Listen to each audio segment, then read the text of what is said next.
नमस्कार दोस्तों, मैं वंदना नंदा आपके सामने प्रस्तुत करने जा रही हूँ वेब मॉरल स्टोरी की एक स्टोरी। एक संत जी अपने शिष्य के साथ कहीं जा रहे थे। उनको भूख लगी बहुत जोर से। उन्होंने एक छोटा सा घर देखा, दरवाजा खटखटाया। एक व्यक्ति निकला। इन्होंने आग्रह किया, क्या हमें भोजन मिल सकता है? उस व्यक्ति ने बहुत आदर सत्कार प्यार से उनको अंदर बुलाया और पेट भर के भोजन कराया और फिर आग्रह किया कि आज रात यहीं रुक जाइए।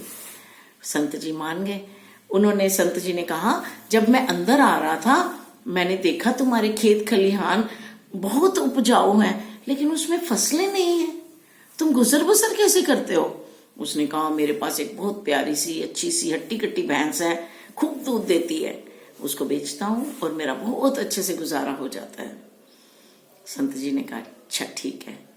सो गए। आधी रात को उन्होंने अपने शिष्य को जगाया, हम अभी निकलेंगे। शिष्य ने कहा, गुरुजी आधी रात को? उन्होंने कहा, हाँ, और इनकी भैंस भी ले जाएंगे। शिष्य को बिल्कुल अच्छा नहीं लगा, जिसने हमें स्थान दिया भोजन कराया, हम उसकी इनकम का सोर्स ही ले जाएं। तो पर गुरुजी तो भैंस ले जाने पे तुले हुए थे। भैंस लिए और चले गए। शिष्य का मन खटकता रहा। कुछ साल बीत गए। उसके मन में एक बात था कि मैं एक बार उस व्यक्ति से मिल के जरूर आऊं।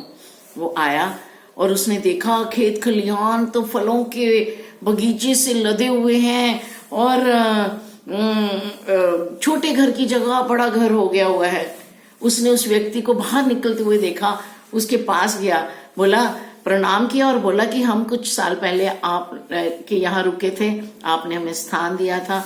उस व्यक्ति ने कहा, हाँ हाँ हाँ, और उस रात मेरे साथ एक दुर्घटना हुई, मेरी भैंस गुम हो गई।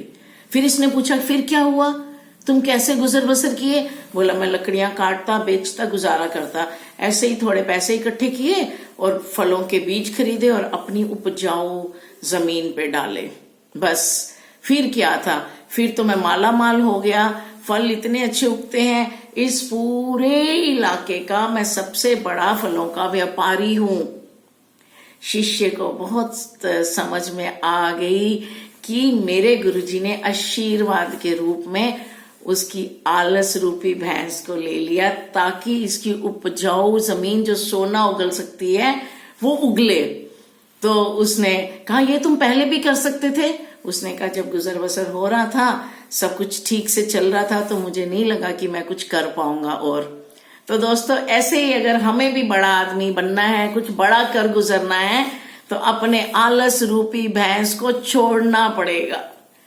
आलस रूपी भैंस जब तक नहीं त्यागेंगे, बड़ा नहीं हो सकते।